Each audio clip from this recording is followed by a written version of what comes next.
terutama kepada keluarga Hendrawan yang membawa anak mereka kepada Tuhan. Saya menyampaikan salam sejahtera, selamat datang dan bahagia bersama Tuhan. Saya ingin memperkenalkan anak ini di tengah-tengah sidang jemaat lewat surat penyerahan anak dari Gereja Pantekosta Tabernakel dengan nomor 728-PA-P-98 telah diserahkan dalam nama Allah Bapa, Anak laki-laki dan Roh Kudus, yaitu Tuhan Yesus Kristus, pada hari Minggu tanggal 20 September 1998 di hadapan sidang jemaat di Gereja Jalan Lemah Putro 1 nomor 18 Surabaya. Seorang anak pria bernama William Benaya Hendrawan lahir di Surabaya tanggal 14 Juli 1998. Alamat Kendang Sari YKP H-37 Surabaya. Ayah Stefanus Hendrawan, Ibu Eni Tantri. Penyerahan dilayani oleh Pendeta Pongdonga Lemba atas nama Gereja Pantekosta Tabernakel, Jalan Johor 47 Surabaya, tertanda dan cap Pendeta. Ya, ini salah ketik. Harusnya Pongdonga Lemba, ini POMG. Surat ini akan saya serahkan seusai penyerahan anak dan dapat digunakan untuk kesempatan berikut. Puji Tuhan. Mari kita akan bersama-sama mendengarkan firman Tuhan sebagai dasar dari penyerahan anak ini. Dan penyerahan anak ini belum merupakan suatu baptisan, sebab baptisan itu nanti akan dialami oleh anak ini sendiri setelah ia sudah menjadi mengerti, percaya kepada Tuhan, bertobat, baru anak ini nanti akan dibaptiskan. Jadi saat ia sudah menjadi dewasa, menjadi mengerti, baru nanti akan dibaptiskan. Sedang penyerahan anak ini berdasarkan dalam Alkitab, kita serahkan waktu ia masih kecil untuk dibawa selalu kepada Tuhan. Namun demikian kita akan melihat suatu kerinduan Tuhan, kerinduan kita sebagai orang tua, kerinduan kita sesama umat beragama, dalam hal ini beriman secara Kristen. Ayat atau 1 Korintus pasal yang ke-16, 1 Korintus pasal yang ke-6, ini merupakan kerinduan sebagai seorang Kristen, bagaimana kita harus bersikap.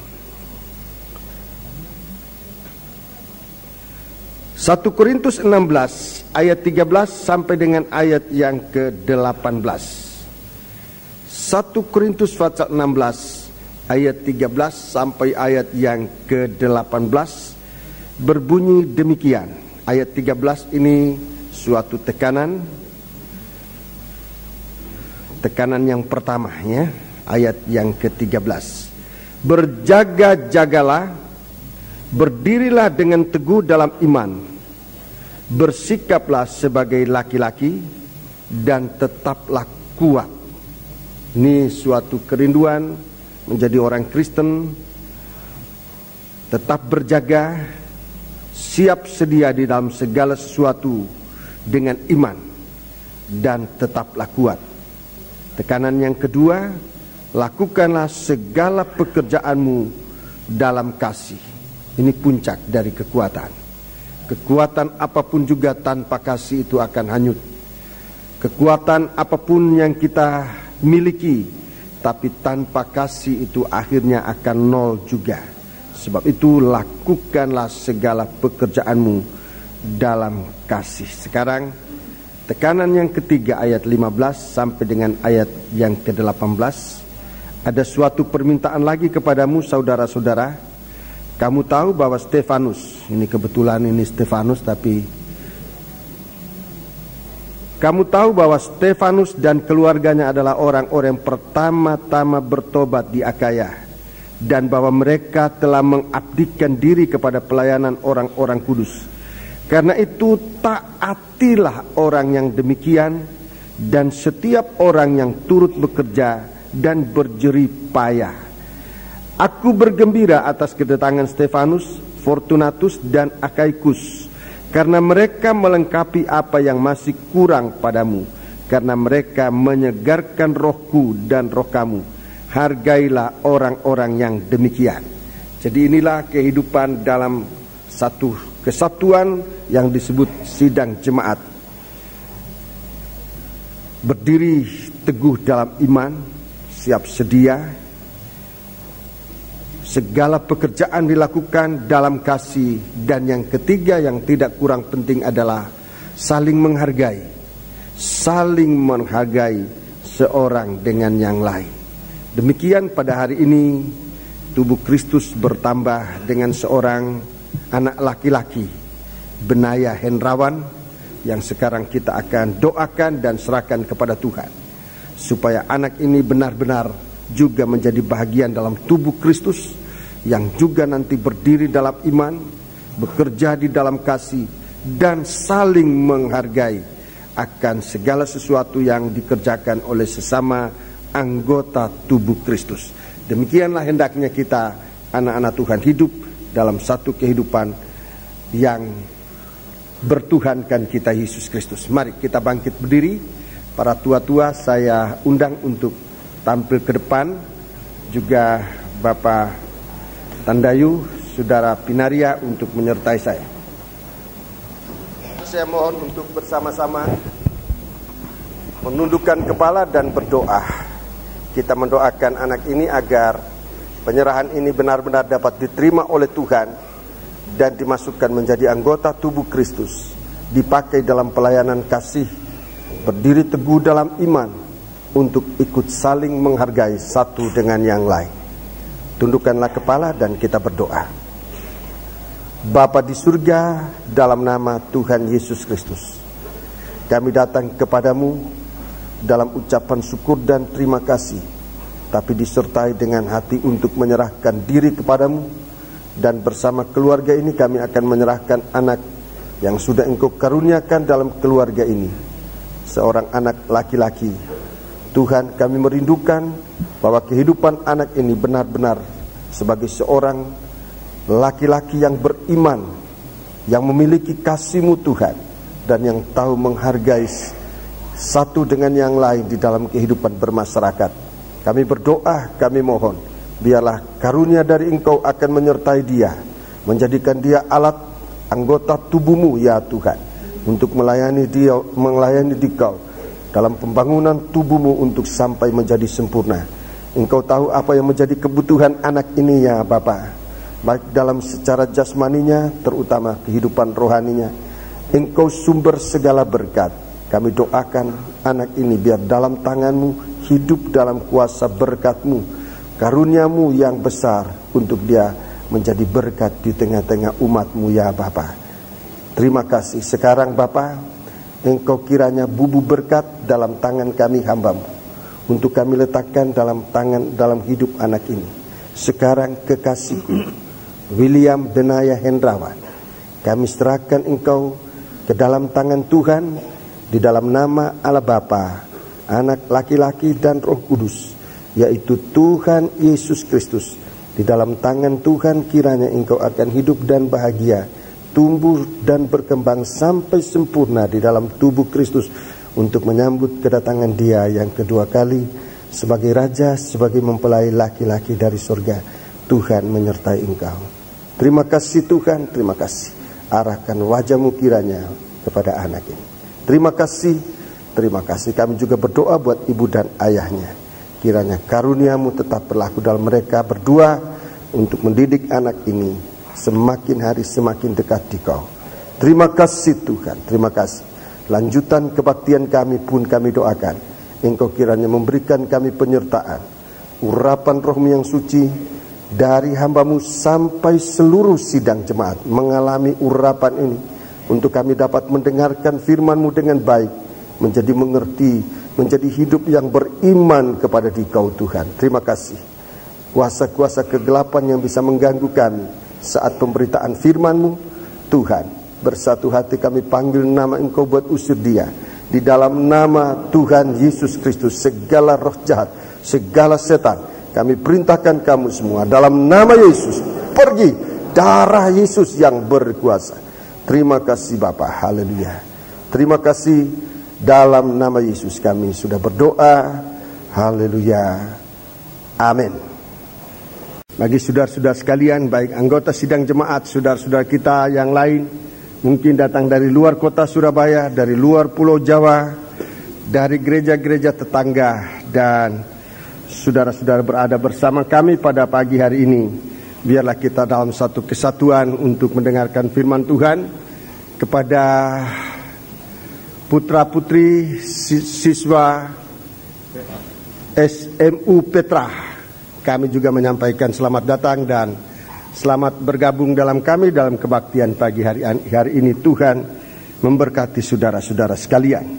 Tidak lupa kami menyampaikan terima kasih buat bapak-bapak guru yang sempat membawa anak ini ke tempat ini. Puji Tuhan. Pagi hari ini kita akan lanjut dengan memeriksa firman Tuhan. Kita akan periksa dalam Wahyu Fatsal yang ke-16, masih dalam ayat yang kedua. Wahyu Fatsal 16 ayat yang kedua tentang bokor yang pertama. Hari-hari ini orang Kristen pada mencari pengertian tentang akhir zaman. Saudara-saudaraku, seminar-seminar di mana-mana diadakan menerangkan tentang akhir zaman, dan saudara-saudaraku, ini merupakan suatu gerakan Tuhan di dalam kami para hamba-hamba Tuhan untuk membawa sidang jemaat mengerti keadaan baik sekarang ini maupun kelanjutan dari akhir zaman ini untuk dimengerti oleh umat Tuhan, agar umat Tuhan tahu membawa diri, jangan sampai nanti masuk dalam penghukuman masih dalam keadaan tanpa sadar. Sebab itu perhatikan, kalau saudara melihat baik di dalam negeri kita di Indonesia, di luar negeri, dengan berbagai-bagai upaya, bahwa sesungguhnya Tuhan ingin menyatakan bahwa hari kedatangannya sudah terlalu dekat. Hari-hari ini saya menerima banyak, baik dalam undangan-undangan seminar maupun dari luar negeri, saudara-saudaraku, mengenai apa yang terjadi di negeri mereka, tentang apa yang mereka dengar, apa yang mereka lihat, yang mereka beritakan lewat surat, lewat fax. Dan ini bagi saya suatu peringatan bahwa kita sudah harus benar-benar dalam kesiapan. Banyak berita-berita, ada yang dalam bentuk penglihatan, ada yang dalam bentuk mimpi, ada yang dalam bentuk seminar-seminar dan sebagainya. Namun demikian, saudara-saudaraku, dalam satu kesimpulan bagiku bahwa Tuhan sudah sangat dekat akan datang. Kita sudah harus dalam keadaan siap. Kita tidak tahu waktu dan jamnya, sebab dalam kitab Wahyu memang dikatakan bahwa kedatangan Tuhan begitu sudah sangat dekat. Bahagian-bahagian dari kedatangan Tuhan ini banyak sekali, baik tanda-tandanya maupun apa yang akan terjadi. Yang jelas bagi kita, saudara-saudaraku, ada perkara bagi kita adalah saat Tuhan datang untuk kita yang masih hidup diubahkan dalam sekejap mata. Jadi untuk bisa diubahkan kita di dalam segala hal, lewat firman Allah, lewat kuasanya, dapat mengubahkan kita. Itu sebabnya setiap perkataan firman Tuhan itu mampu untuk mengubahkan kehidupan kita menjadi seperti Dia, hidup dalam keubahan. Rasul Paulus mengatakan bahwa kita tidak semuanya akan mati. Kita tidak semuanya akan mati. Ada yang mati, ada yang hidup. Tetapi Rasul Paulus katakan kita semuanya akan diubahkan. Kita semuanya sedang dalam proses keubahan. Kalau ini kita lewatkan begitu saja, sungguh-sungguh saudara-saudaraku suatu kerugian besar. Sebab kalau kita diubahkan, itu artinya kalau Tuhan izinkan kita meninggal sekarang ini dalam keubahan, dalam saat kita masuk dalam proses keubahan menjadi lebih baik, dalam proses pembaharuan, maka tubuh ini memang akan mati, tapi kita akan dibangkitkan dalam menerima tubuh yang baru, tubuh yang rohani untuk masuk dalam kerajaan Allah, berkerajaan bersama Dia 1000 tahun di bumi ini, dipersiapkan untuk masuk di dalam kerajaan Allah yang kekal, Yerusalem baru. Tapi kalau kita masih tetap hidup sampai Tuhan baharui, sampai Yesus datang, kita akan mengalami suatu keubahan sempurna dalam sekejap mata, lebih cepat dari sekejap mata. Istilahnya adalah atoma, itu lebih cepat dari sekejap mata, lebih cepat dari sekejap mata. Dan kita sudah dibaharui untuk memiliki tubuh seperti yang dimiliki oleh Yesus Kristus waktu Ia bangkit dari antara orang mati. Dengan tubuh itu kita akan menyambut kedatangan Tuhan yang kedua kali. Saudara-saudaraku, sementara bagi orang-orang yang tidak percaya, sesudah 1000 tahun mereka akan dihadapkan kepada tahta pengadilan Tuhan untuk dihukum. Sebab itu baiklah kita dalam hari-hari ini menjelang hari kedatangan Tuhan, kita masih hidup dalam tubuh daging ini. Mari kita perhatikan bagaimana kita harusnya hidup dalam tubuh ini. Bagaimana harusnya kita hidup dalam tubuh ini. Terlebih sebagai seorang Kristen. Dalam penataran yang lalu saya katakan banyak kali kita orang Kristen, mengaku orang Kristen, tetapi sesungguhnya kita tidak mengetahui bagaimana kita seharusnya hidup sebagai orang Kristen. Dan hal ini harus kita ketahui. Itu sebabnya seminar itu diadakan, supaya kita mengetahui bagaimana harusnya kita menjadi orang Kristen. Bagaimana seharusnya kita menjadi orang Kristen agar kekristenan kita tidak sia-sia. Mari kita membaca dalam Wahyu 16 ayat yang kedua. Ini hukuman atas manusia yang hidup tanpa iman kepada Tuhan. Maka pergilah malaikat yang pertama. Iya.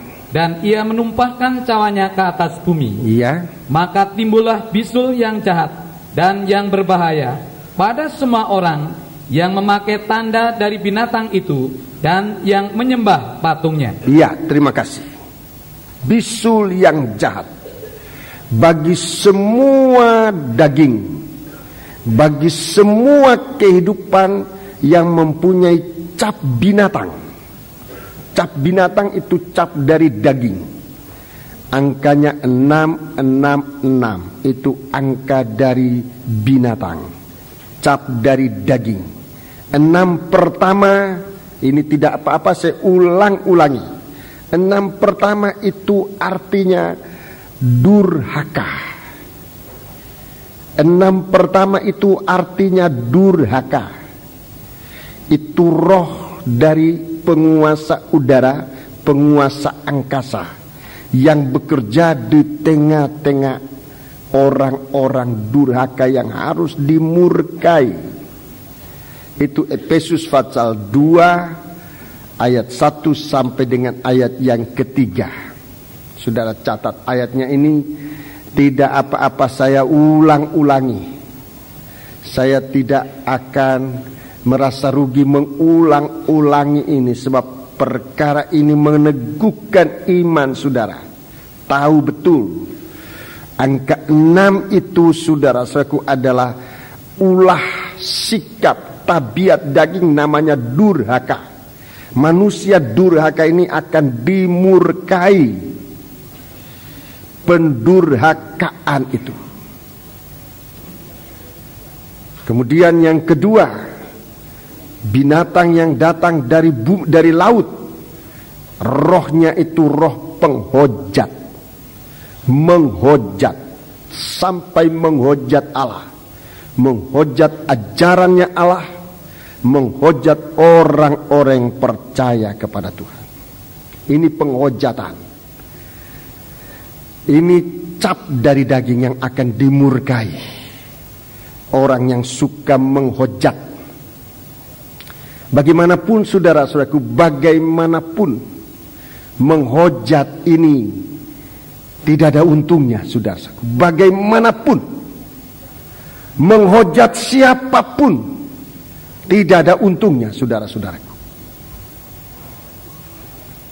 Sebab itu Tuhan katakan itu merupakan cap dari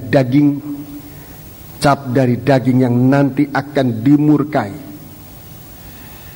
Hati-hati dalam berucap kata, dalam bersikap, supaya kita menjadi orang yang diberkati oleh Tuhan. Saudara-saudaraku, bagaimanapun kalau terjadi suatu penghujatan, itu merupakan suatu kehidupan yang nanti akan dimurkai oleh Allah.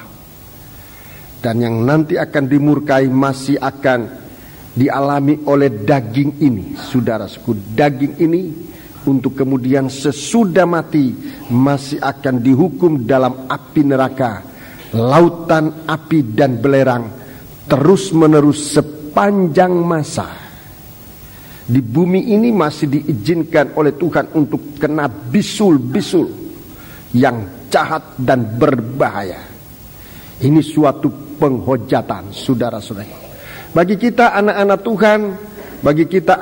Tuhan, Tuhan ajarkan untuk menghormati Tuhan, menghormati pimpinan, saudara-saudara, menghormati orang tua, menghormati sesama.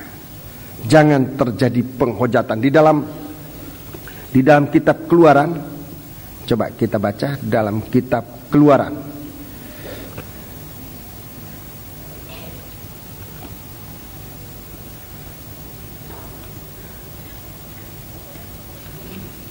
Keluaran pasal 23. Keluaran pasal 23.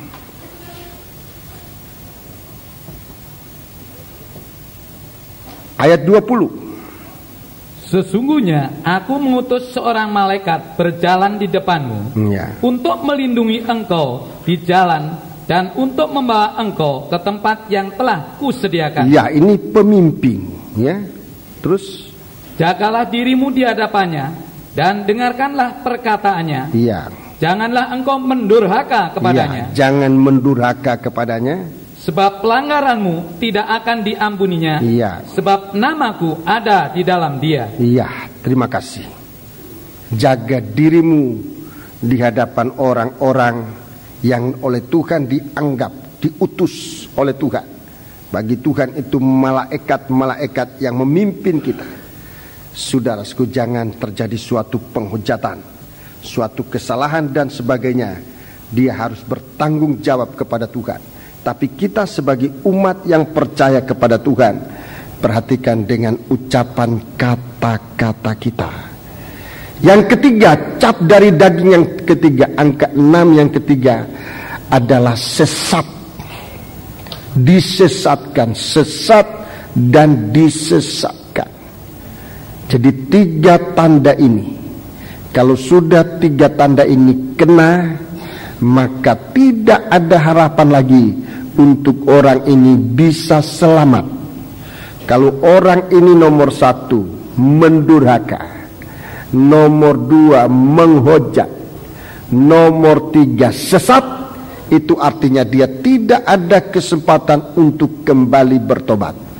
Pasal 16 dari kitab Wahyu adalah pasal yang menjelaskan tentang manusia yang sudah kena cap 666.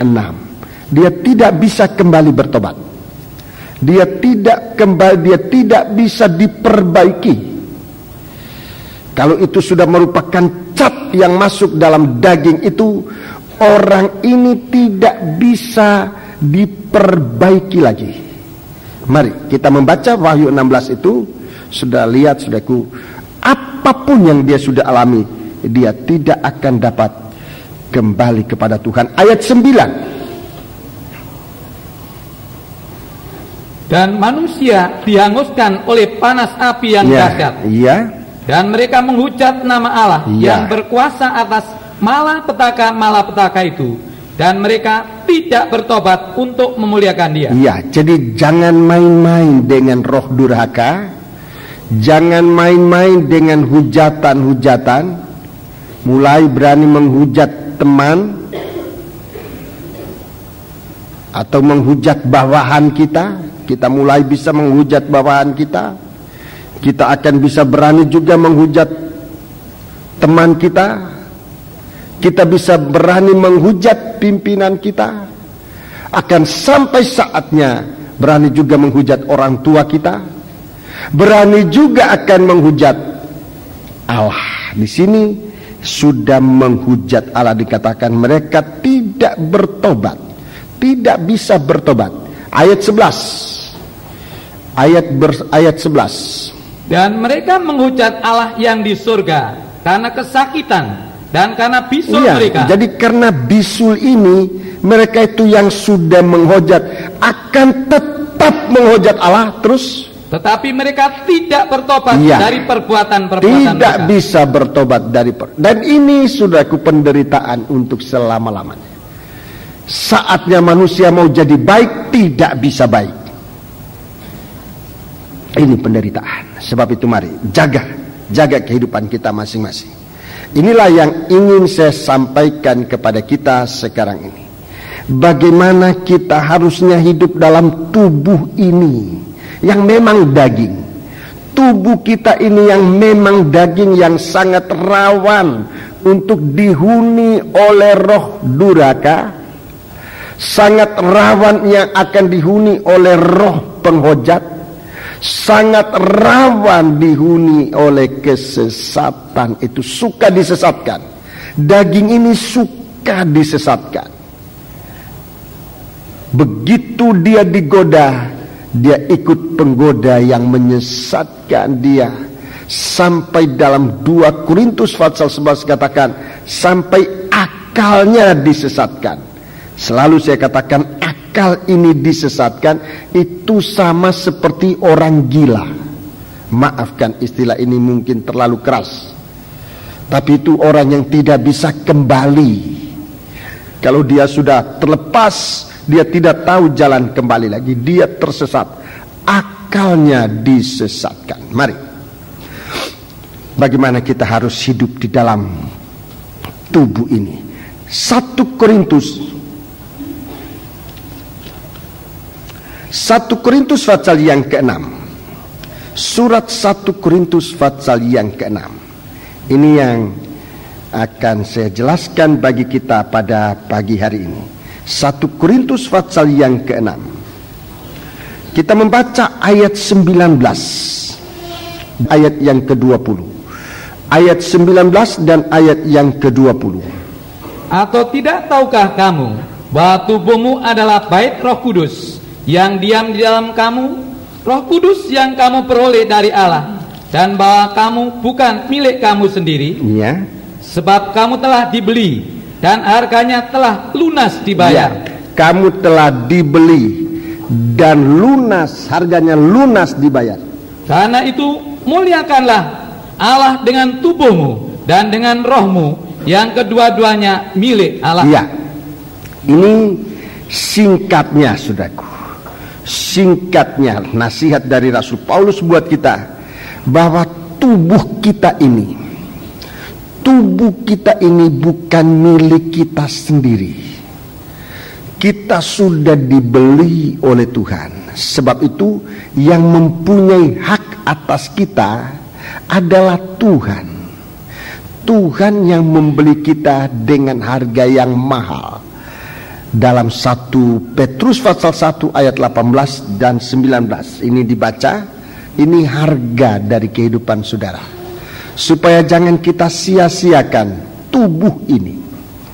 Sebab kamu tahu bahwa kamu telah ditebus dari cara hidupmu yang sia-sia. Dari cara hidup yang lama kita ditebus.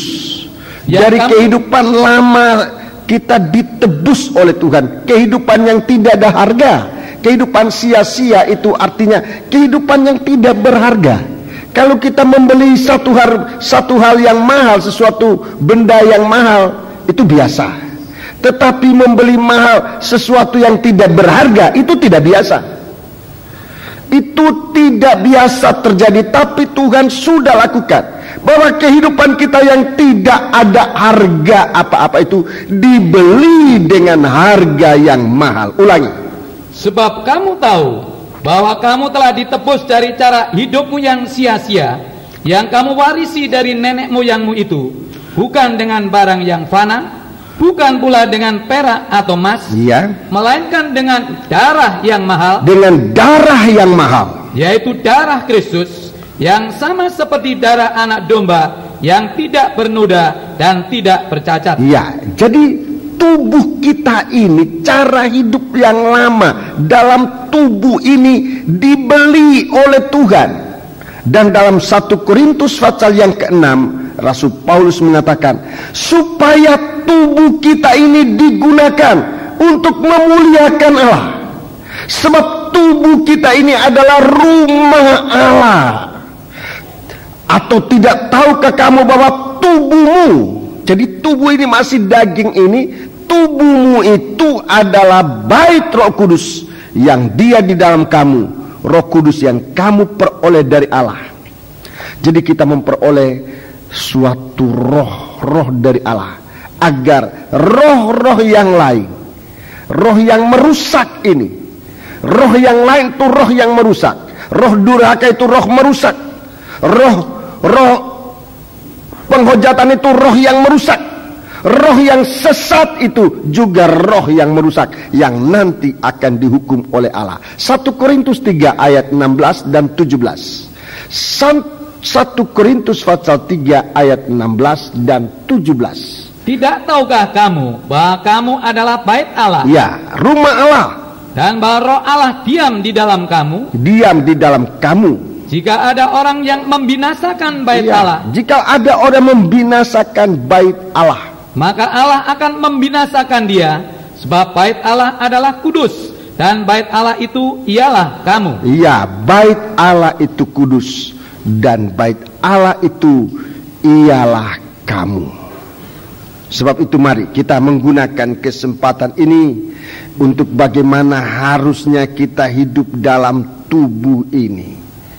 Bagaimana harusnya kita hidup dalam tubuh ini. Dalam Bible Study saya sudah sampaikan dalam bentuk pengajaran, tapi dalam hari ini, pada hari ini saya akan jelaskan lewat sistem penginjilan. Saya akan jelaskan kepada saudara-saudara sekalian. Kita membaca 2 Samuel pasal yang ke-21.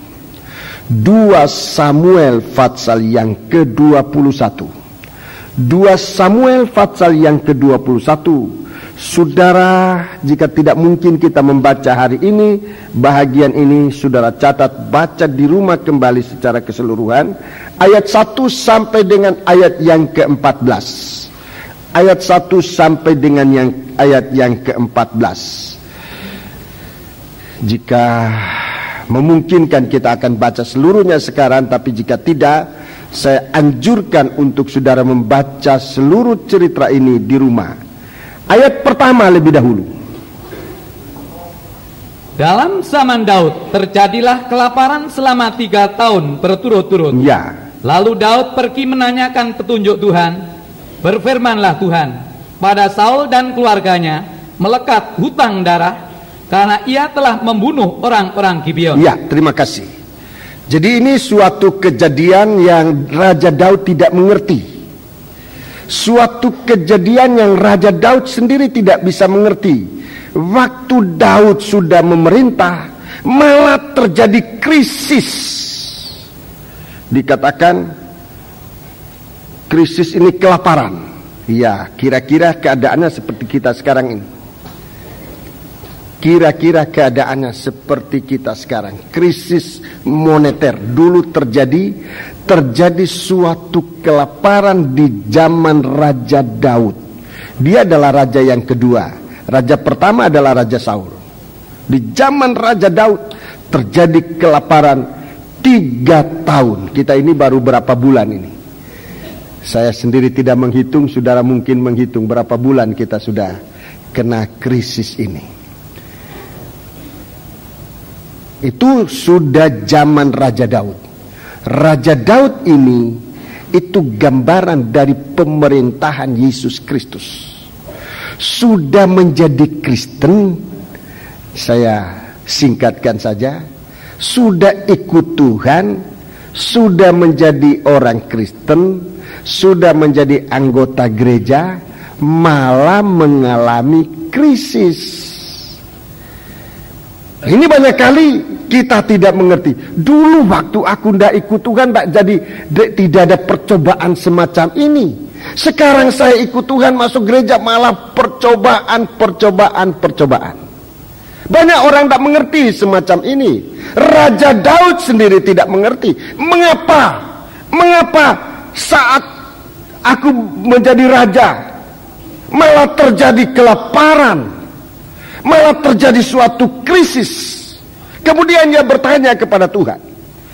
Firman Tuhan kepadanya itu terdapat pada Saul.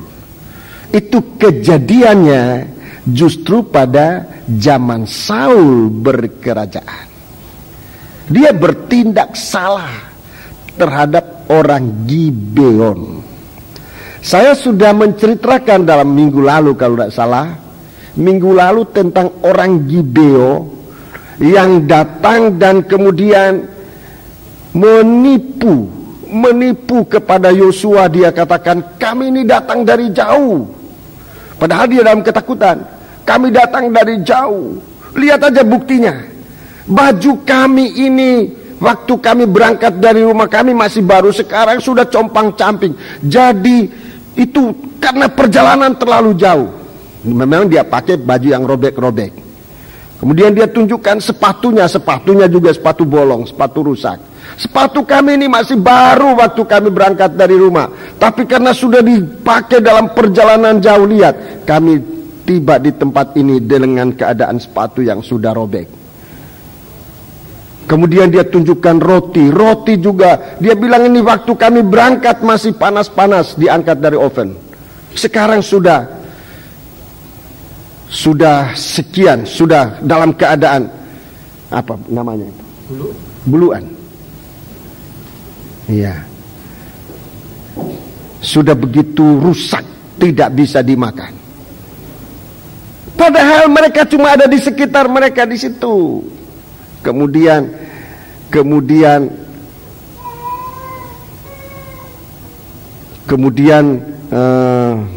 Yosua membuat perjanjian tanpa tanya Tuhan. Buat perjanjian, kami tidak akan membunuh kamu. Setelah perjanjian diteken, baru berjalan beberapa saat sudah ketemu orang-orang ini di sekitar mereka aja. Tetapi sudah perjanjian tidak boleh dibunuh. Sudah perjanjian, tugas sekarang kamu tidak akan kami bunuh, tapi tugas kamu adalah menimba air untuk bait suci kami, membelah kayu untuk bait suci kami. Saya sudah jelaskan, tapi tidak apa, saya ulang jelaskan. Gibeon ini gambaran dari daging. Gambaran dari daging. Tolong tabernakel. Gibeon ini gambaran dari daging. Itu Gibeon. Jadi tugas dari daging ini, tolong, ya, membelah kayu bagi bait Allah itu untuk mezbah korban bakaran. Pengertian mezbah korban bakaran adalah bertobat, percaya dan bertobat. Percaya dan bertobat. Kita sudah dibeli oleh Tuhan dengan darahnya. Maksudnya supaya daging kita ini diperhambakan kepada Tuhan untuk bertobat. Itu daging. Untuk menimba air bagi rumah Allah kami. Menimba air itu baptisan air. Menimba air untuk bejana pembasuhan, yang artinya bagi kita sekarang adalah baptisan air. Jadi tugasnya tugasnya daging ini adalah nomor satu, dia harus bertobat, percaya dan bertobat. Itu tugasnya. Nomor dua, daging ini harus dibawa untuk dilahirkan baru, baptisan air. Harus dibaharui, bukan cuma bertobat, berhenti berbuat dosa kembali kepada Allah, tetapi di dalam Tuhan harus mengalami pembaharuan. Dan Yosua mengatakan, kamu harus menjadi hamba kami. Hamba itu harus dengar-dengaran. Hamba itu harus menjadi dengar-dengaran. Jadi inilah tugas dari orang Gibeon ini. Tugas dari daging di dalam kehidupan kita. Daging ini harus bisa bertobat, sebab sudah dibeli oleh Tuhan dengan darahnya. Sehingga daging ini harus bertobat. Daging ini harus dibaharui. Bertobat, jangan ada kehidupan yang berbuat dosa, yang mendurhaka kepada Tuhan. Harus dibaharui, jangan menghujat kepada Tuhan. Harus dengar-dengaran supaya tidak sesat. Orang yang tidak dengar-dengaran itu gampang sesat, terlalu mudah disesatkan, apalagi di hari-hari ini. Orang yang tidak dengar-dengaran terlalu mudah disesatkan, sebab roh-roh penyesat dengan pengajaran-pengajaran sesat ini meluncur ke gereja-gereja di mana-mana. Itu sasaran dari pengajaran sesat, bukan di luar sana, tapi di dalam gereja Tuhan. Anak-anak Tuhan yang tidak tergembalakan, anak-anak Tuhan yang tidak dengar-dengaran, itu akan paling gampang terkena penyesatan ini, dan kemudian mengikut setan-setan. Ini yang akan saya coba kita lihat dalam cerita ini, saudaraku, bahwa Tuhan menjawab. Karena Saul, apa yang diperbuat oleh Saul? Saul tidak memanfaatkan daging ini secara tepat. Saul datang dan dia membunuh orang Gibeon. Perkataan membunuh orang Gibeon bahasa Alkitab, ya, artinya adalah menghapuskan pertobatan. Sebab orang Gibeon ini tugasnya untuk membelah kayu. Membunuh orang Gibeon berarti tidak ada kayu untuk membakar domba-domba pendamaian. Itu artinya menghapuskan korban pendamaian. Itu artinya menghapuskan pertobatan. Ini yang dibuat oleh Saul. Membunuh orang Gibeon itu artinya membuat di dalam rumah Allah tidak ada api untuk membakar segala korban pendamaian. Tidak ada pertobatan. Dalam gereja Tuhan tidak ada pertobatan. Saya bukan untuk menghakimi, tidak.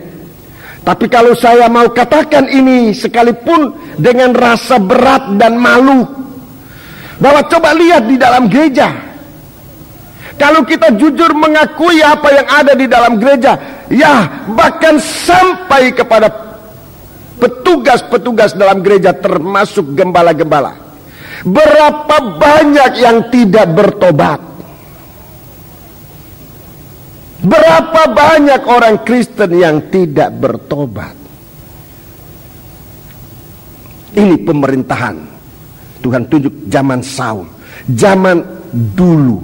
Itu yang Tuhan, yang Rasul Petrus mengatakan, dari cara hidupmu yang lama, yang sia-sia, kehidupan tanpa bertobat, itu dibawa masuk di dalam gereja Tuhan. Kehidupan yang tidak bertobat dibawa masuk sampai menjadi hamba Tuhan. Itu sebabnya kepada siswa-siswi saya selalu bicara soal ini. Saudara diterima, salah satu syarat utama adalah bertobat. Tetapi ternyata masih ada yang bisa nyelundup masuk tanpa pertobatan. Ini sangat berbahaya. Tanpa kita mengetahui bahwa ini yang merupakan pintu masuknya krisis dalam kehidupan kekristenan kita nanti. sudah menjadi orang Kristen, sudah menjadi hamba Tuhan, tetapi krisis merupakan satu beban yang masih harus dipikul. Tuhan tunjuk kembali masa lalumu itu. Kenapa menghapuskan pertobatan? Membunuh orang Gibeon itu menghapuskan pertobatan. Dasar dari gereja Tuhan, kita hidup dalam tubuh ini, saudara-saudaraku. Kita hidup dalam tubuh daging ini. Jangan merusakkan daging, jangan merusakkan tubuh ini. Artinya tubuh ini harus dibawa bertobat. Kalau tubuh ini tidak bertobat, itu sama artinya merusakkan rumah Allah. Dan dia dalam 1 Korintus pasal 3 ayat 17 tadi katakan, dia akan dirusakkan, dia akan dimusnahkan oleh Allah. Jadi bagaimana kita hidup dalam tubuh ini? Yaitu harus bertobat. Coba kita lihat bagaimana orang Kristen mengaku Kristen, tetapi dia tidak bertobat. Apakah ini kehidupan Kristen? Tetapi dia tidak dibaharui. Hidup dalam tubuh ini untuk mengalami pembaharuan. Kita tadinya dari sesuatu yang tidak ada harga. Hidup yang sia-sia bagaikan lebu tanah. Berapa sih harganya? Di sini yang beratnya seberat tanah 1 truk. Paling-paling, ya kalau saya lihat rata-rata kita ini, mungkin tidak ada yang 100 kilo ini. Mungkin ada lebih dari 100 kilo. Rata-ratanya mungkin 70, 60. Berapa sih harganya tanah 60 kilogram itu? Dulu pernah saya membaca satu uraian tentang tubuh manusia itu. Saya tidak tahu betul atau tidak, saudara-saudara yang di bidang itu, yang mungkin di kedokteran atau di ilmu analis dan mungkin itu tahu. Dia catat di situ manusia ini 3/4-nya 75% air. Ya, kalau 100 kilo 75 liter air, berapa sih harga 75 liter air? Kemudian ada apanya lagi begitu. Sedikit sekali kalau dijumlahkan harganya. Saudara-saudaraku, fosfor yang ada dalam tubuh ini ditulis di situ, itu hanya sebanyak tidak lebih dari 1 korek, kepalanya 1 korek api. Dulu korek api yang digini-ginikan itu. Berapa harga 1 dos, 1 kotak korek api itu? Nah, kemudian ada lagi kapurnya dan sebagainya, lemnya dan sebagainya. Itu kalau dijumlahkan murah sekali. Harganya tubuh manusia ini. Sekarang tubuh ini mau dibaharui oleh Tuhan, menjadi begitu mahal. Tuhan membeli kita ini untuk dibaharui. Manusia tidak menggunakan kesempatan untuk dibaharui oleh firman, untuk menjadi satu kehidupan yang kekal. Sebab firman itu kekal. Tuhan mau membaharui kita seperti sifat dari firman Allah itu kekal adanya. Itu sebabnya, saudara-saudaraku, Rasul Petrus mengatakan supaya kita dilahirkan baru, bukan dari benih yang akan binasa, tetapi dari benih yang tidak akan binasa. Itulah firman Allah yang kekal. Maksudnya supaya oleh firman Allah kita dibaharui dan kita memiliki tubuh yang kekal. Itu yang banyak harganya, sebab nanti masuk di dalam kerajaan surga. Manusia nggak mau. Saul membinasakan orang Gibeon, itu sama dengan menghapuskan pembaharuan. Dan saya sebagai seorang hamba Tuhan, sebagai seorang gembala, membawakan firman Allah selalu. Yang saya takutkan adalah kalau firman yang disampaikan ini secara biasa-biasa, tanpa urapan Roh Kudus untuk memberikan pengertian di dalam hati kita, sehingga firman Allah itu tidak berkuasa untuk mengubahkan kita menjadi baru. Ini yang saya takutkan dan saya mohon bantuan doa dari saudara-saudara. Supaya setiap kali kita mendengarkan firman Allah yang berkuasa melahirkan kita baru untuk tidak memiliki hidup yang hanya sementara, tetapi memiliki hidup yang kekal. Ini di dalam gereja Tuhan. Di dalam gereja Tuhan, coba lihat orang Kristen. Saya ini orang Kristen sejak lahir. Tapi banyak teman-temanku, banyak saudara-saudaraku, banyak sama seperti ini. Di antara kami, orang-orang yang sudah Kristen dari lahir itu, banyaknya ya gitu. 20 tahun lalu ya gitu tabiatnya. Tidak dengar-dengarannya, segala dosa dia lakukan, mabuk-mabukan. 20 tahun kemudian masih malah lebih mabuk-mabuk lagi. Tidak ada pembaharuan. Tidak ada keubahan sama sekali. Apakah ini cara hidup Kristen yang sudah dibeli oleh Tuhan? Tidak ada pembaharuan. Saya selalu katakan, tidak penting hidupmu dulu apa. Tidak penting itu. Orang katakan dulu pencuri, dulu penjahat, dulu apa saja. Tidak penting itu. Tapi kalau sekarang, setelah kita mendengarkan firman Tuhan, kita dibaharui oleh Tuhan. Ini kehidupan kita. Seperti Rasul Paulus. Rasul Paulus ngaku, aku dulu orang penjahat, aku dulu orang pengojat, aku dulu. Dan dia sebutkan di dalam 1 Timotius pasal 1. Bagaimana dia itu orang yang jahat, tetapi dia mendapat kemurahan. Dia ditebus oleh Tuhan dengan darahnya untuk memiliki satu kehidupan yang ditebus oleh Tuhan. Menjadi satu kehidupan yang baru. Satu kehidupan yang baru. Dilahirkan kembali, Tuhan katakan, di dalam air dan di dalam roh, supaya kita menjadi baru oleh Tuhan. Kita dibaharui oleh Tuhan di dalam kasih. Kalau orang Kristen masih mempunyai dendam, masih punya dendam, kita harus hati-hati, saudara-saudara, bahwa kita bagaikan Saul yang membinasakan orang Gibeon. Saul yang membinasakan orang Gibeon, saudara-saudaraku, dan merupakan suatu masa depan yang nanti benar-benar masuk dalam krisis.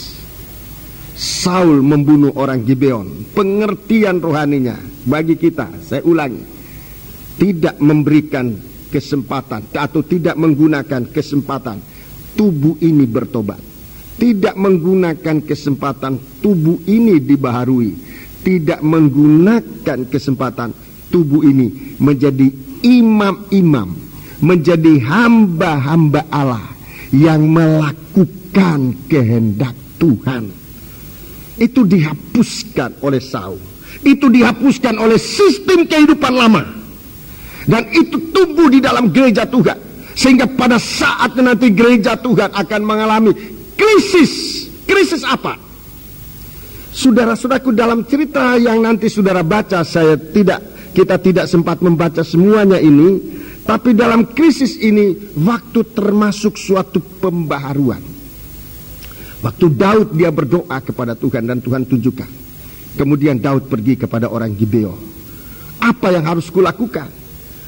Orang Gibeon ini bicara, aku tidak menyia-nyiakan segala sesuatu, tidak menuntut apa, tetapi nyawa orang yang sudah menumpas kami. Sebab itu berikan kami 7 cucunya untuk kami gantung. Lalu diberikan 7 cucu, digantung. Zaman Daud itu digantung untuk menyelesaikan masalah. 7 cucu. Saudara-saudaraku, padahal saat itu Saul sudah mati. Saul sudah mati. Yonatan sudah mati.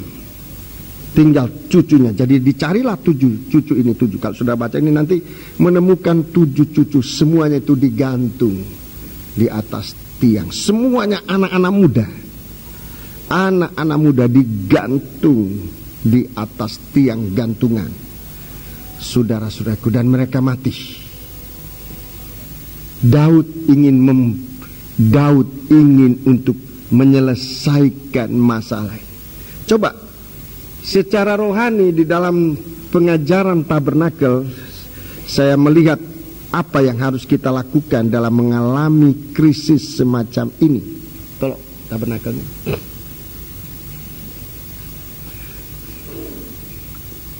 Saya jelaskan ini lewat pengajaran tabernakel. Semoga saudara bisa menerima, bisa mengerti. Jadi Saul ini menghapuskan pertobatan. Nomor 1, menghapuskan kelahiran baru. Nomor 2, nomor 3, menghapuskan ketaatan dan dengar-dengaran bagaikan hamba-hamba Allah di dalam Tuhan. Akibatnya jemaat masuk dalam krisis.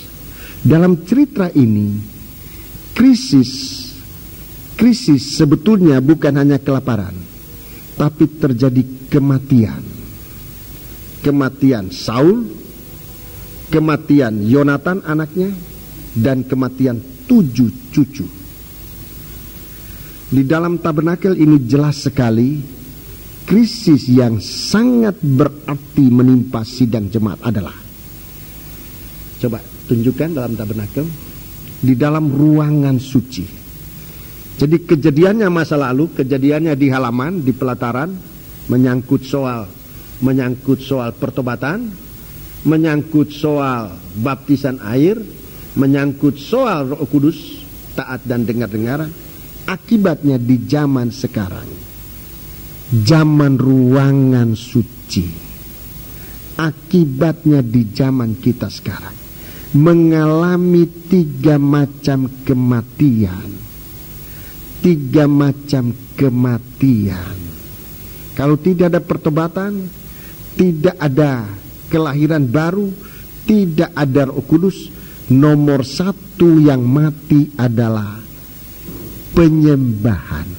Tolong, penyembahan itu bagaikan ayah, bagaikan Saul, bagaikan ayah. Tidak ada penyembahan. Ini yang sekarang mati dalam gereja Tuhan. Itu bela kelaparan dalam gereja Tuhan. Saudara lihat, saudara-saudaraku, saudara lihat. Sekali lagi saya tidak ingin menghakimi, tapi lihat saja dari kehidupan gereja Tuhan, kehidupan Kristen. Ibadah doa penyembahan itulah ibadah yang paling sedikit diikuti oleh anggota sidang jemaat. Itu ibadah yang paling sedikit. Biar anggota gereja di situ ribuan, tapi coba kalau ada kebaktian doa penyembahan. Kalau berdoa sih mungkin banyak. Berdoa, teriak, minta ini, minta itu banyak. Tapi menyembah kepada Allah, yang artinya mempersembahkan hidup kepada Tuhan, itu sedikit sekali. Kebaktian doa penyembahan itu sedikit sekali diikuti oleh orang. Itu tanda, saudara dengarkan, itu secara ukuran rohani itu krisis. Itu tanda krisis. Kalau kita mengabaikan kebaktian doa penyembahan, secara rohani kita mengalami krisis. Dalam 2 Samuel 21 dikatakan kelaparan. Yang kedua yang mati adalah Yonatan, anak laki-laki. Firman menjadi manusia yang tampil bagaikan seorang anak laki-laki. Kebaktian Bible study. Kebaktian Bible study. Saudara lihat di dalam gereja Tuhan, banyak kali ini sangat berat untuk diikuti. Dalam gereja Tuhan, jangan kasih pengajaran nanti orang tidak ngerti. Saya tidak setuju dengan paham ini. Bible study justru untuk membuat orang mengerti, bukan membuat orang tidak mengerti. harusnya membuat orang mengerti. Sebab kalau sidang jemaat mengerti hidup sesuai dengan firman Allah, sidang jemaat itu akan hidup seperti firman Allah itu hidup. Itu sebabnya saudara-saudaraku, kalau kita memperhatikan kehidupan masa lalu kita, dulu jahat, sekarang diobatkan oleh Tuhan, bertobat, diobatkan dan sebagainya, kita pasti merindukan apa yang harus kita lakukan benar sesuai dengan firman Allah. Tapi kalau tidak ada pertobatan, kalau tidak ada, atau kita memelihara kejahatan, seringkali itu membuat kita enggan untuk ikut Bible study. Sebab dalam Bible study segala sesuatu dibukakan. Di dalam sekolah Alkitab kami banyak mengalami, dan saya kasih tahu sama mereka, jangan coba-coba menyembunyikan dosa. Di dalam saat pengajaran Allah disampaikan, itu dosa dibukakan, itu dosa dinyatakan. Tidak ada yang bisa tersembunyi di hadapan Allah. Kalau kita rela untuk dibaharui oleh Tuhan, kalau kita rela ditegur oleh Tuhan untuk menjadi manusia kembali kepada Allah dan bertobat, kita merindukan firman Allah, kita merindukan teguran Tuhan kalau kita salah, kita merindukan nasihat Tuhan untuk memperbaiki kehidupan kita sekalian. Tapi kalau enggak, kalau kita menyimpan sesuatu dosa, saya sudah tahu betul, kalau manusia menyimpan sesuatu dosa, dia pasti tidak suka firman Allah yang dibukakan, pasti tidak suka. So, firman Allah yang dibukakan pasti menegur dosanya, pasti menyatakan dosanya, dan ini daging tidak suka. Itu sebabnya daging menghapuskan soleh. Saul membunuh orang Gideon, jangan ada pertobatan, jangan ada kebaharuan. Yang mati adalah kerinduan untuk mendengarkan firman, gak ada. Jadi kita lihat perkembangan. Ini merupakan krisis. Ini yang disebutkan kelaparan di dalam gereja Tuhan. Kalau dalam gereja Tuhan tidak ada pengajaran firman Tuhan yang mengungkapkan keadaan yang salah untuk ditegur, untuk diperbaiki, itu krisis. Sebab gereja Tuhan akan tetap dalam dosa sampai penghukuman Allah akan turun dalam daging ini. Saudara-saudaraku, itu sebabnya kita membutuhkan firman Allah, membutuhkan Bible study. Dan yang terakhir, saudara-saudaraku, yang terakhir, 7 anak, 7 cucu. Angka 7 ini bicara tentang 7 kaki dian. 7 kaki dian itu bicara tentang kesaksian. Kaki dian ini bicara tentang kesaksian. Nah, kalau orang tidak bertobat, tidak lahir baru, tidak taat kepada Tuhan, coba-coba bersaksi, saksinya saksi dusta, mati. Atau paling bagus dia tidak bersaksi, dia tidak punya kesaksian apa-apa. Orang yang tidak percaya, tidak bertobat, tidak ada kelahiran baru, di dalam dirinya tidak ada kesaksian. Tapi orang yang percaya kepada Tuhan, di dalam dirinya ada kesaksian. Saudara percaya? Coba baca dalam 1 Yohanes pasal 5.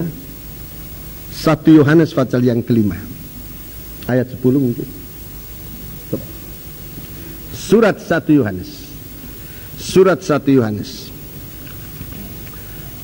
Barang siapa percaya kepada anak Allah, barang siapa percaya kepada anak Allah, ia mempunyai kesaksian itu di dalam dirinya. Di dalam dirinya ada kesaksian. Barang siapa tidak percaya kepada Allah, ia membuat dia menjadi pendusta, karena ia tidak percaya akan kesaksian yang diberikan Allah tentang anaknya. Iya, terima kasih. Jadi ini krisis, saudaraku. Kalau gereja Tuhan, anak-anak Tuhan tidak bersaksi, bersaksi tidak hanya di sini, ini sebagian kecil dari kesaksian, tapi kita bersaksi mulai dari dalam rumah tangga kita.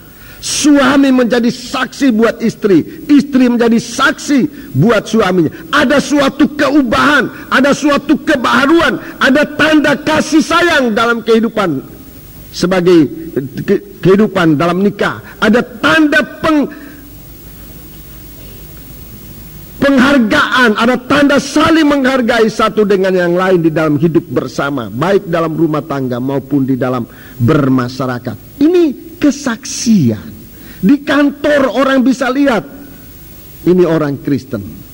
Ini orang Kristen. Tanpa harus kita tunjukkan, ini saya punya surat baptisan. Ini tanda, ini kartu jabatan saya pendeta. Tidak perlu tunjukkan itu. Tunjukkan kesaksian hidup. Orang bisa tahu, ini orang Kristen. Ini orang Kristen. Kalau di dalam, di restoran, di warung, saudara malu berdoa. Kalau di gereja mungkin saudara tidak malu berdoa, tapi di restoran atau di warung belum tentu berdoa. Nggak tahu kalau SMU di mana ini? Petra. Kalau Kalianyar ya. Nggak tahu kalau keluar istirahat di kantin berdoa nggak?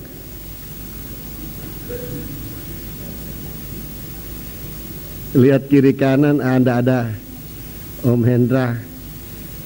Ya, nggak usah berdoa. Tapi saudara tidak kelihatan bahwa saudara orang Kristen.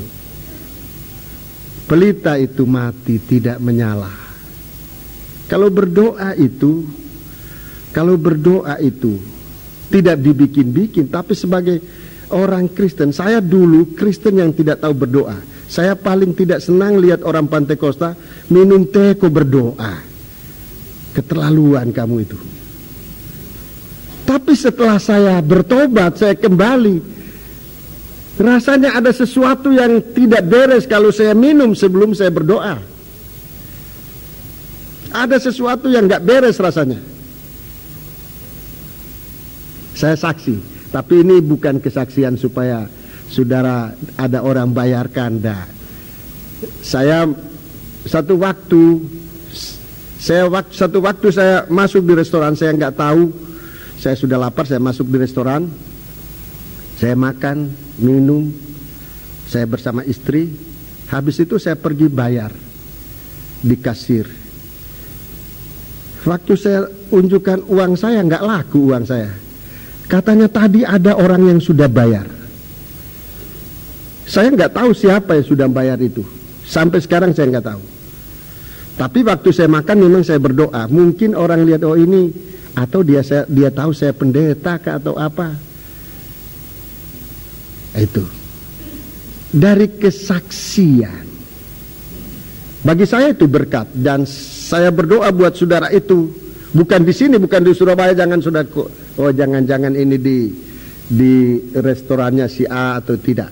Ini bukan di Surabaya, dulu sekali, bukan di kota Surabaya. Itu kesaksian saya dulu sekali. Dan itu berulang kali sampai hari ini. Banyak kali saya mengalami itu. Nah, dari sikap kita sebagai orang Kristen, saudara-saudaraku, sinar itu bercahaya. Tapi kalau kita tidak bertobat, kita hidup bukan sebagai orang Kristen, dalam kata-kata, dalam sikap kita, itu coba tolong. Dalam ruangan maha suci ini, kehidupan Kristen, kehidupan ruangan suci, kehidupan Kristen harusnya ada tanda doa. Tapi kalau tidak bertobat, bagaimana berdoa? Itu biasanya orang tidak bertobat itu tidak mau berdoa. Bagaimana membaca Alkitab? Banyak kali kita enggak mau membaca Alkitab. Banyak kali di dalam gereja saja kita bosan terhadap firman Allah. Coba, bukankah itu suatu penghujatan kita kepada Tuhan? Di dalam gereja aja kita bosan mendengar firman. Apalagi kalau pendeta khotbah panjang kok tidak tahu berhenti-berhenti. Pendetanya turut dihujat sekali. Pendeta tidak tahu diri sudah jam sekian kok tidak tahu berhenti. Turut dihujat sekali.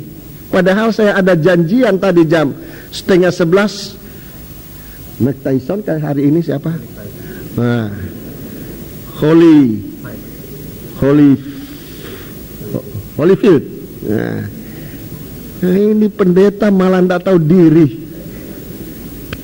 Ini kira-kira aja begitu, semoga tidak ada. Ya, dengarkan firman. Kalau tidak bertobat, saudara-saudaraku, penyembahanmu mati. Kerinduanmu membaca firman mati. Kesaksianmu padam. Ini krisis terbesar dalam kehidupan orang Kristen, yang banyak kali tidak disadari, malah tidak dianggap suatu krisis. Padahal kita tidak tahu bahwa ini sumber krisis segala-galanya. Kalau sudah krisis macam ini orang Kristen, jangan heran kalau percobaan datang bertubi-tubi. Percobaan datang bertubi-tubi dan tidak bisa diselesaikan. Sebab kita sudah dalam keadaan lumpuh, dalam keadaan mati. Saul mati, Yonatan mati, 7 anak mati. Apa yang bisa menolong kita? Semuanya mati. Ibadah kita mati, ibadah kebaktian umum kita mati, ibadah penyembahan kita mati, ibadah Bible studi kita mati. Dari mana bisa penyelesaian? Begitu kena percobaan, pasti orang ini lari tinggalkan Tuhan. Nah ini saudara-saudaraku, bagaimana kehidupan Kristen ini harusnya hidup di dalam tubuh ini.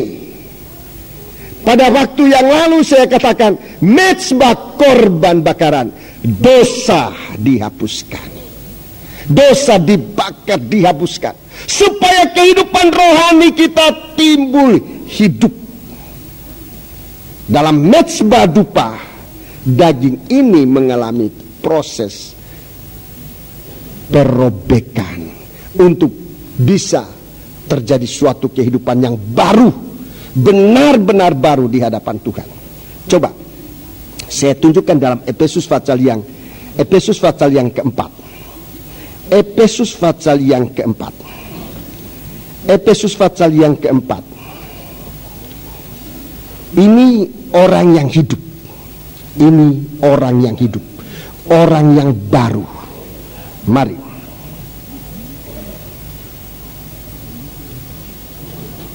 kita membaca ayat 22.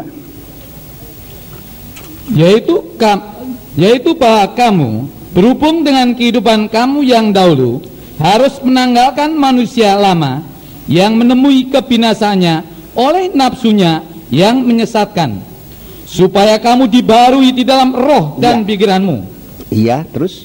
Dan mengenakan manusia baru yang telah diciptakan menurut kehendak Allah di dalam kebenaran dan kekudusan yang sesungguhnya. Ya, dan kekudusan yang sesungguhnya. Ayat 25. Karena itu buanglah dusta. Buanglah dusta. Dan berkatalah benar seorang kepada yang lain, karena kita adalah sesama anggota. Ya, ini masih dalam tubuh ini. Ini masih dalam tubuh kita ini. Kalau kita ini satu kehidupan yang dibaharui oleh Tuhan, menjadi manusia baru, saudara-saudaraku, untuk menjadi anggota gereja Tuhan. Di dalam pasal 2 Efesus ini katakan gereja Tuhan ini adalah tubuh, pasal 1, Efesus pasal 1 ayat 23. Efesus pasal 1. Jemaat yang adalah tubuhnya. Jemaat itu adalah tubuh Kristus, yaitu kepenuhan Dia yang memenuhi semua dan segala sesuatu. Kristus itu hidup. Tubuh itu juga harus hidup. Tubuh yang hidup, gereja yang hidup, sidang jemaat yang hidup adalah sidang jemaat yang dibaharui. Sidang jemaat yang hidup baru dikatakan, karena itu buanglah dusta. Buanglah dusta. Dan berkatalah benar seorang kepada yang lain, karena kita adalah sesama anggota tubuh Kristus.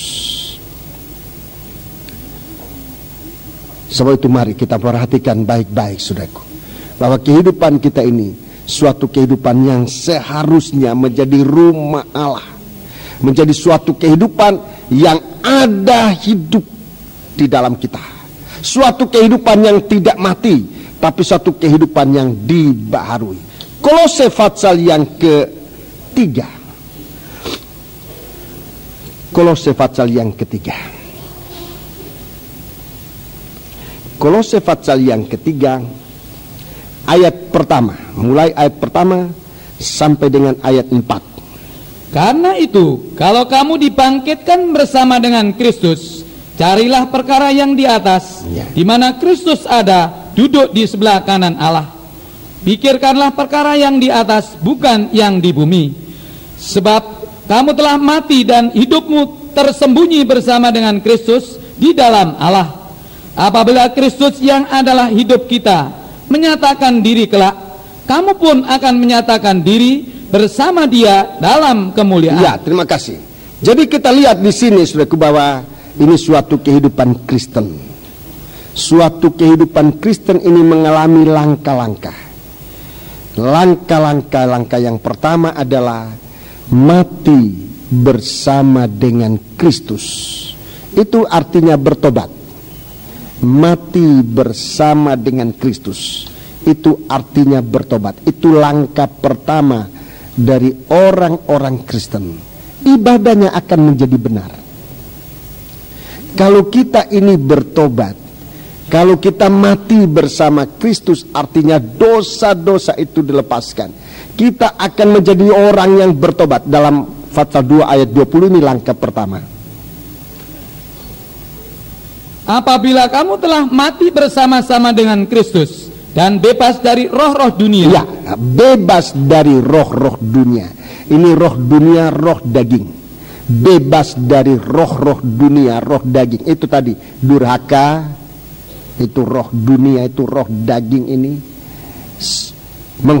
Penghujat, sesat. Ini mati bersama Kristus, itu dasar. Ini langkah pertama kalau kamu mati bersama Kristus. Ayat Fatsal 3 ayat 1. Fatsal 3 ayat 1. Karena itu kalau kamu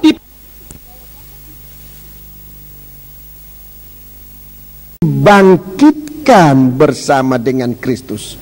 Kita lihat tadi dalam mati bersama dengan Kristus, kita dibebaskan dari segala ibadah yang sia-sia, ibadah yang tidak ada gunanya, hanya untuk memuaskan daging. Itu dimatikan. Jadi kita akan sampai kepada ibadah yang sungguh-sungguh dalam ayat yang pertama sampai dengan ayat yang ketiga. Apabila kamu bangkit bersama dengan, kita ada kerinduan untuk mencari Tuhan. Dalam doa penyembahan kita mencari wajahnya Tuhan. Dalam Bible study, dalam membaca firman, kita mencari kehendak Tuhan. Di dalam kita bersaksi, kita mencari kasih Allah itu dipraktikkan dalam kehidupan kita sekalian. Ini satu kehidupan Kristen dalam suasana kebangkitan. Ayat 4. Apabila Kristus yang adalah hidup kita menyatakan diri kita, nanti kalau Dia akan datang kembali, kamu pun akan menyatakan diri bersama dengan Dia dalam kemuliaan. Ya, jadi 3 langkah Kristen ini. Mati bersama Tuhan, dia pasti akan bangkit bersama Tuhan, dia akan dipermuliakan bersama Tuhan. Ini langkah yang tidak bisa salah. Ini langkah yang tidak bisa salah. Mati bersama Tuhan, terlepas dari cara hidup daging itu, cara hidup yang sia-sia, ditebus oleh Tuhan. Pasti bangkit dalam kehidupan baru. Kehidupan baru anak-anak Tuhan itu dilihat dari ibadahnya, kerinduannya bagaimana mencari Tuhan dalam doa, dalam penyembahannya, kerinduannya untuk mengerti kehendak Allah dalam firman-Nya, kerinduannya untuk taat dan dengar-dengaran melakukan perintah Allah, menjadi saksi utusan Tuhan kemana-mana untuk memberitakan berita pendamaian kepada sesama umat manusia. Ini kehidupan Kristen yang ada tanda kebangkitan. Nah, sekarang saya mau tunjukkan kehidupan yang nanti kena bisul, yang tadi dibaca dalam Wahyu 16, Wahyu 16 ayat 2. Kehidupan yang dicap dengan daging itu dan menyembah patung binatang itu. Mari kita mau lihat sekarang wujud dari bisul-bisul itu. Bisul itu bukan nanti akan muncul, nanti akan tinggal pecah. Nah, bisul-bisul itu sekarang sudah ada di dalam kehidupan anak Tuhan. Nantinya di saat Tuhan datang dan anak-anak Tuhan dalam kemuliaan Allah, bisul-bisul yang ada dalam daging manusia yang tidak percaya kepada Tuhan itu tinggal pecah dan tidak ada kesempatan bertobat. Mengapa tidak ada kesempatan bertobat? Sebab tubuh Kristus sudah lengkap. Tidak ada lagi tempat bagi dia. Sekarang ini masih dalam proyek pembangunan tubuh Kristus, kita masih mempunyai tempat di dalamnya. Lekas kita gunakan kesempatan. Mari saya tunjukkan manusia yang sekarang ini sudah kemasukan, ya apa istilah kedokterannya itu, virus atau bakteri atau apa aja, kuman, ya itu aja yang paling gampang. Sudah termasuk kumannya bisul itu nanti. Apa itu kuman itu sekarang? Mari kita baca dalam Fatsal 3 ini ayat yang kelima. Di situ disebut manusia baru. Manusia baru, manusia yang mematikan kuman-kuman dari bisul ini. Kuman-kuman dari bisul ini harus dimatikan. Mari kita membaca ayat yang kelima. Kolose Fatsal 3 ayat 5. Karena itu matikanlah dalam dirimu, dalam tubuhmu, ya, segala sesuatu yang daging, segala sesuatu yang daging, ya, yaitu percabulan. Ya, ini nomor 1, percabulan. Ini benih bisul. Ini kuman bisul. Ini kuman bisul. Percabulan nomor 1. Kenajisan nomor 2. Hawa nafsu nomor 3. Nafsu jahat nomor 4. Dan juga keserakahan, ya, yang sama dengan penyembahan berhala. Terima kasih. Ini induk dari kuman-kuman ini. Ini induk dari kuman-kuman ini. Ada 5 induk ini disebutkan. Ini induk dari 5 induk ini, saudara-saudaraku. Dosa itu berkembang di dalam daging.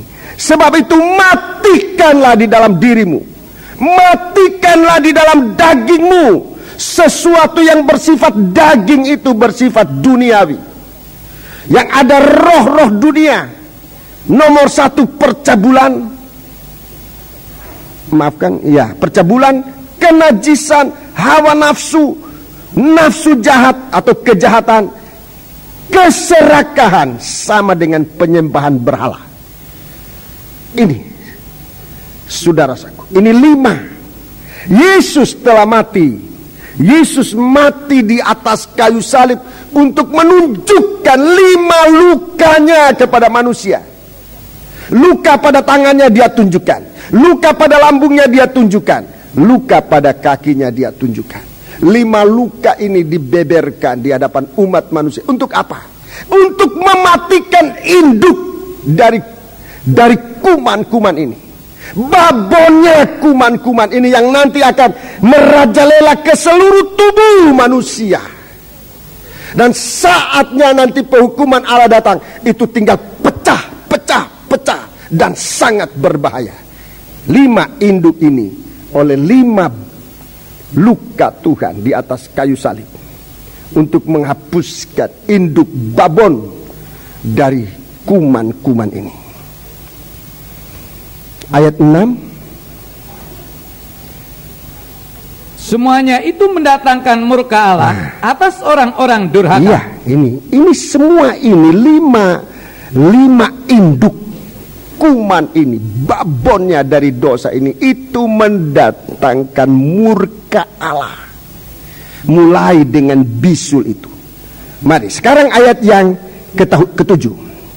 Dahulu kamu juga melakukan hal-hal itu ketika kamu hidup di dalamnya. Dulu kita masih dalam daging, belum bertobat, kita lakukan itu. Dulu kita lakukan itu. Kita juga manusia biasa. Tetapi yang tadi saya katakan, manusia hidup dalam daging ini harus menggunakan waktu untuk bertobat. Dulu kita begitu. Tetapi kalau kita sudah ditebus oleh Tuhan, tidak penting kita punya hidup dulu apa. Tapi begitu kita ditebus oleh Tuhan, tunjukkan hidup kita yang baru di hadapan Tuhan. Dulu kamu begitu.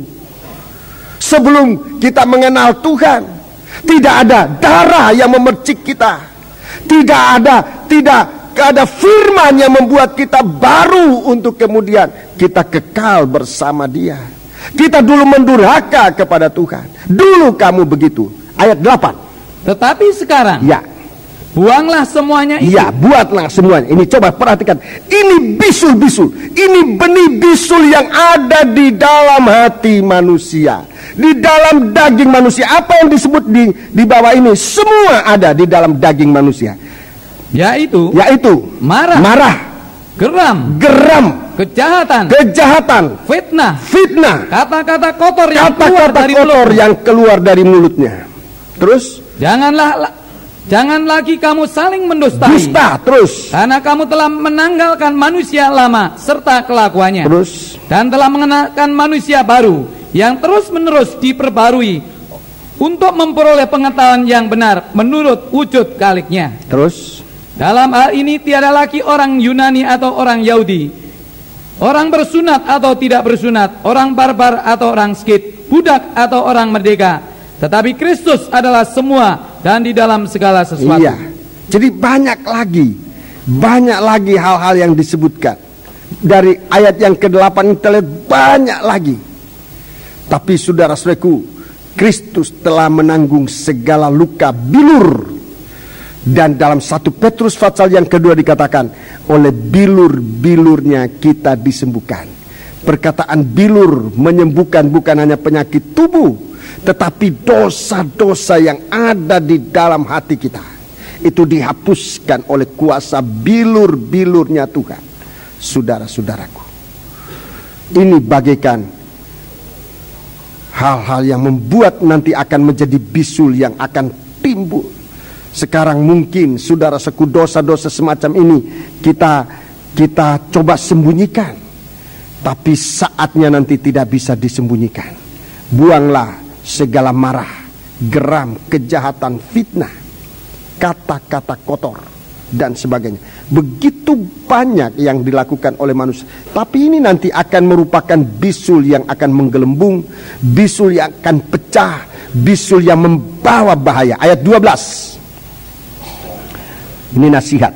Karena itu, sebagai orang-orang pilihan Allah yang dikuduskan dan dikasihinya, kenakanlah belas kasihan, kemurahan, kerendahan hati, kelemah lembutan, dan kesabaran. Sabarlah kamu seorang terhadap yang lain, dan ampunilah seorang akan yang lain, apabila yang seorang menaruh dendam terhadap yang lain. Sama seperti Tuhan telah mengampuni kamu, kamu perbuat jugalah demikian. Dan di atas semuanya itu, kenakanlah kasih sebagai pengikat yang mempersatukan dan menyempurnakan. Hendaklah damai sejahtera Kristus memerintah di dalam hatimu, karena untuk itulah kamu telah dipanggil menjadi satu tubuh, dan bersyukurlah. Hendaklah perkataan Kristus diam dengan segala kekayaannya di antara kamu, sehingga kamu dengan segala hikmat mengajar dan menegur seorang akan yang lain, dan sambil menyanyikan mazmur dan puji-pujian, nyanyian rohani, kamu mengucap syukur kepada Allah di dalam hatimu. 17. Dan segala sesuatu yang kamu lakukan, kesimpulannya, segala sesuatu yang kamu lakukan dengan perkataan atau perbuatan, lakukanlah semuanya itu dalam nama Tuhan Yesus, sambil mengucap syukur oleh Dia kepada Allah Bapa kita. Iya, terima kasih. Jadi ini kehidupan yang tidak akan kena bisul. Jadi segala sesuatu yang ada di dalam daging, dalam penyembahan itu dihancurkan, supaya tidak ada lagi, saudara-saudaraku, benih-benih bisul yang akan tumbuh. Itu doa penyembahan kita kepada Tuhan. Itu yang disebutkan dalam Kolose pasal 3, mulai ayat 5, terutamanya mulai ayat 12 sampai dengan ayat yang ke-17. Ini sikap doa, menghancurkan segala sesuatu yang merupakan benih-benih bisul, kuman-kuman bisul yang ada di dalam daging, supaya apabila Tuhan datang dalam kemuliaannya, kita tidak akan terkena kutuk murka seperti dalam Wahyu 16 ayat 2. Bisul-bisul yang membahayakan dan sangat menyakiti itu. Sebabnya saudaraku, baiklah kita menjadi orang baru di dalam Tuhan, dibaharui setiap kali kita mendengarkan firman Allah. Sebenarnya ada kuasa Allah untuk melepaskan kita dari dosa.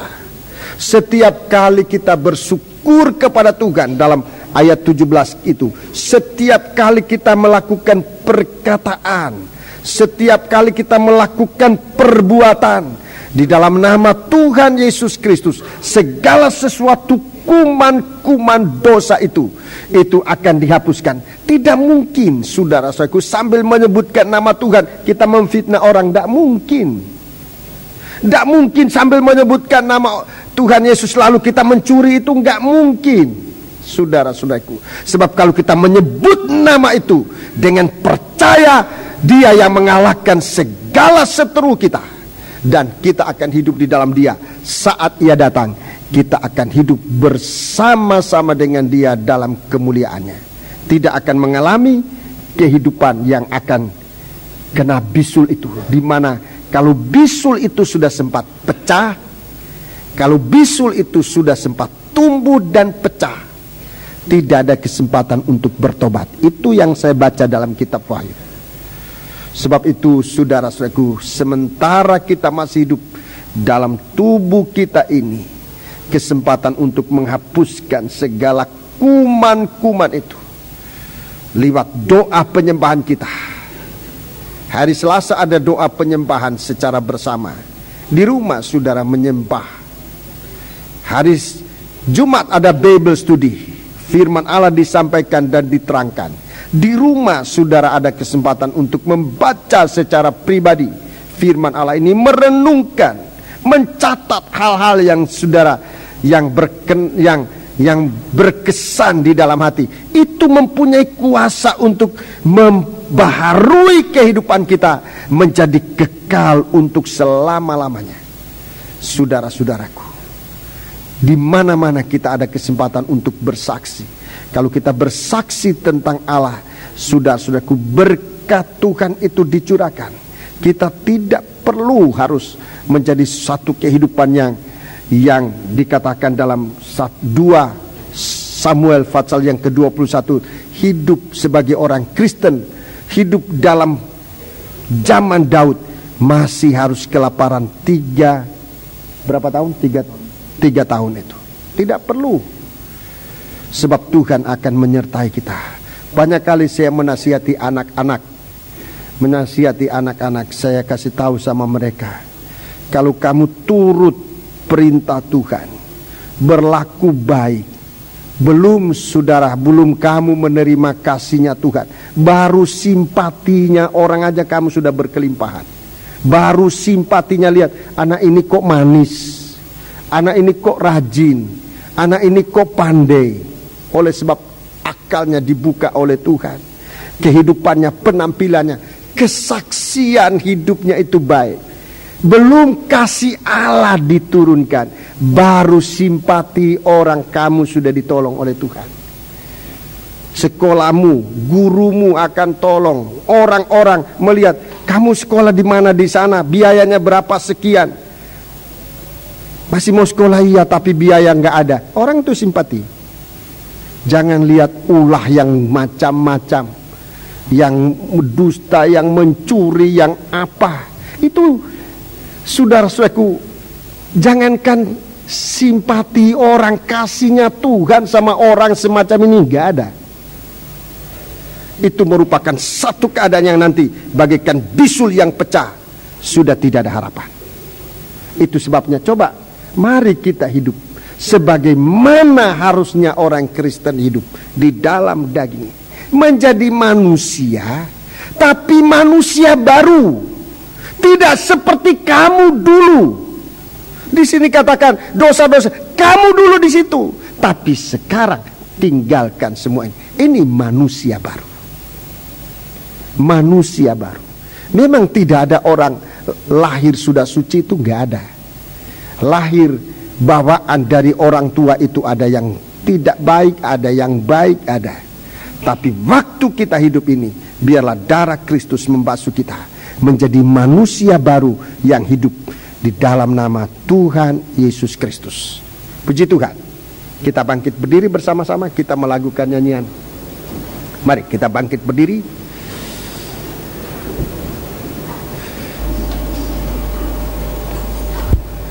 Mari kita melakukan nyanyian dari Psalm. Kita bangkit berdiri.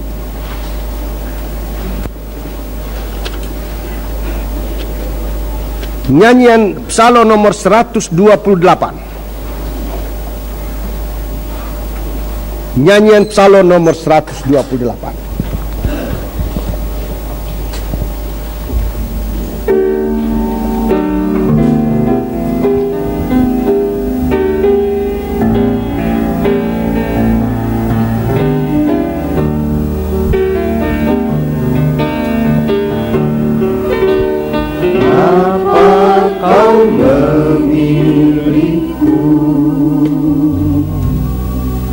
Untuk menjadi milikku, sedangkan kau tahu salahku.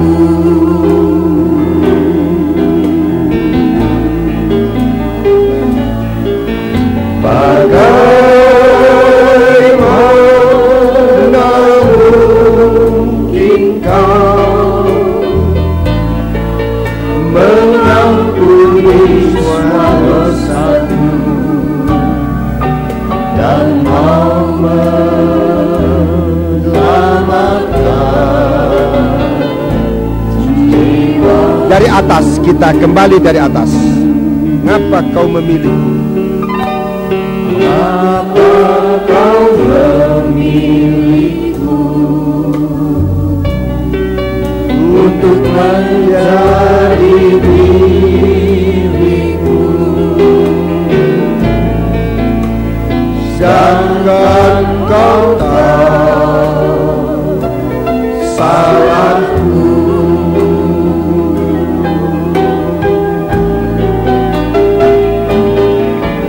Bagaimana mungkin kau mengampuni semua dosaku dan mau menyelamatkan jiwa. Kita angkat tangan, kita mohon pertolongan Tuhan.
Sekali lagi kur, haleluya, berseru. Jikalau saudara merasa dosa itu sudah mengikat, berseru pertolongan Tuhan, haleluya. Kur, berserulah kepada Tuhan. Tuhan,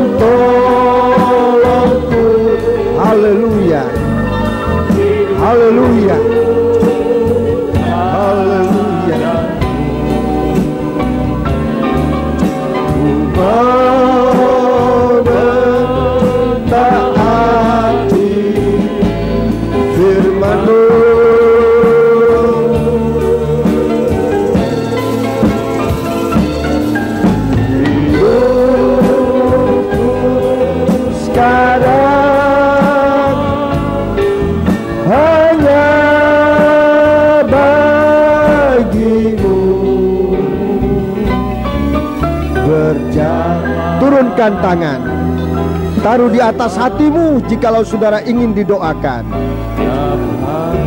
Dengan ukur perlahan-lahan.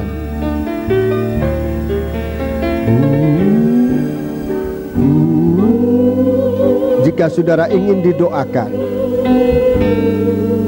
taruhlah tangan di atas hatimu. Iringi doa yang akan saya naikkan dari dalam kerinduan hatimu. Haleluya. Kita mungkin ingin lepas dari dosa tapi tidak mampu. Dengan kekuatan kita tidak mampu. Setiap kali digoda kalah, jatuh lagi.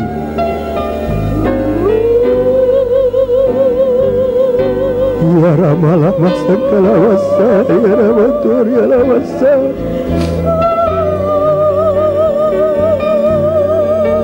Kur dengan perlahan-lahan. Kita akan satu dalam doa. Dengan perlahan-lahan. Kur dengan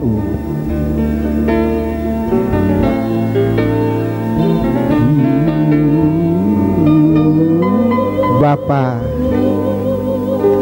dari dalam hati kami keluar jeritan ini, bahwa sebenarnya kami menderita oleh karena dosa yang kami pikirkan, oleh karena dosa yang kami lakukan.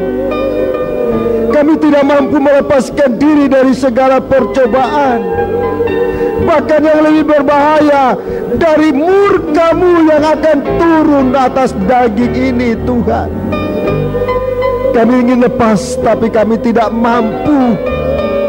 Pagi hari ini kami mendengarkan firman-Mu, Tuhan. Berikan kami pengertian bahwa mati bersama Engkau oleh kuasa darah-Mu, Engkau menghapuskan segala dosa kami, Tuhan. Bahkan Engkau membela kami setiap kali kejahatan itu datang, setiap kali penggoda itu datang. Engkau menghalanginya, Engkau mengalahkannya, dan kami ada jalan keluar dari dosa ini. Biarlah Engkau penuhi kami dengan kasih-Mu, Tuhan. Penuhi kami dengan Roh-Mu yang suci. Penuhi kami dengan firman-Mu. Dan dengan demikian kami menjadi manusia baru. Di saat Engkau datang, kami masuk dalam kemuliaan. Terima kasih Tuhan, terima kasih. Terima kasih. Ampunilah segala salah dan dosa kami di dalam nama Tuhan Yesus Kristus. Haleluya. Terima kasih. Terima kasih. Percayakan dirimu kepada Tuhan. Angkat dua tanganmu, sembahlah Allah. Haleluya, haleluya, haleluya, haleluya, haleluya. Terima kasih Tuhan. Terima kasih Bapa, terima kasih. Hanya ucapan syukur yang dapat kami nyatakan kepadamu sebagai rasa tanda terima kasih kami bahwa penebusan-Mu berlaku atas kami. Biarlah sesudah kebaktian ini, semenjak kami mendengar firman-Mu, Engkau merubah, membaharui kehidupan kami, agar kami menjadi manusia baru yang layak disebut menjadi tubuh-Mu, yaitu gereja-Mu yang hidup di tengah-tengah dunia yang jahat ini, sedang menanti akan kedatangan-Mu kedua kali. Terima kasih. Turunkan tangan. Kiranya Tuhan tetap menyertai dan memberkati kita sekalian. Di dalam nama Tuhan Yesus Kristus. Haleluya. Amin.